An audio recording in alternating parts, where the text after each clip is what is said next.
The next sacred cow is work hard. Because my poor dad, a school teacher, great guy, PhD, he always says, I'm a good, hard-working man. And my rich dad had a different point of view, and he had me read this book by Mark Twain. It was a story of how, I think it was Huckleberry Finn or somebody, got the other kids to paint the fence for him.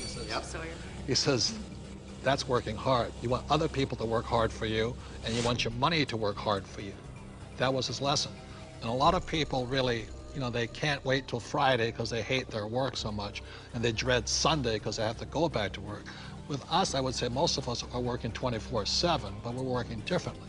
And I love my work. And it's challenging, there's problems and all that stuff, but I love it. So we work hard, but we don't work hard in the normal sense of working hard. The problem with working hard for money, because the rich don't work for money. The problem with working hard for money is you pay more in what, Tom? Taxes. Taxes. The harder you work for money, the more you will pay in taxes, right?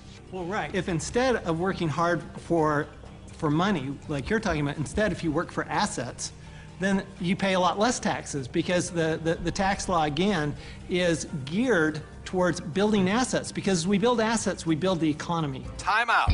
The big difference between E's and S's and B's and I's, E's and S's focus on the income statement, and B's and I's focus on the asset column. My rich dad simply said to me, he says, assets put money in your pocket whether you work or not, and liabilities take money from your pocket.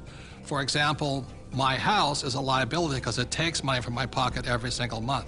Yet my rental properties are assets because they put money in your pocket whether you work or not. One of the reasons so many people are struggling financially today is they're buying liabilities they think are assets. As we build assets, the economy grows, and the employees get benefits also, because now we have more jobs for more employees. But on Michael's side, why are people working so hard is because the Fed's also working hard printing money, right? Yeah, people.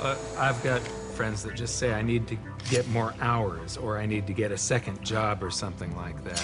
They're working harder to make a few more dollars, but they don't realize that over this entire past decade, the average in real income after inflation has been falling. So the harder people work, the less they're making anyway, because the government and the Federal Reserve, the banking system, they're basically stealing it from them. Can we bring in the bags of coins right now? Thank you. I'm not going to hold that. I'll give you an example. In the year 2000, one gold coin cost $300. So this is $300 in US quarters. Today, in 2010, that same gold coin, it takes $1,100 to buy the same coin. So the reason people have to work so hard to keep up, to keep paying money, is because the value of your dollars are going down. So the insanity of going to get another job, pay more taxes, and work harder, when how many dollars did the Fed print in 2009? From August of 2008 through 2009, they created about 1.5 times more paper dollars than it took 200 previous years to print. So that's why people are working harder, because your money is worth less. And it isn't the coin that changed. People don't understand that it isn't this price going up, it's the value of the dollar falling.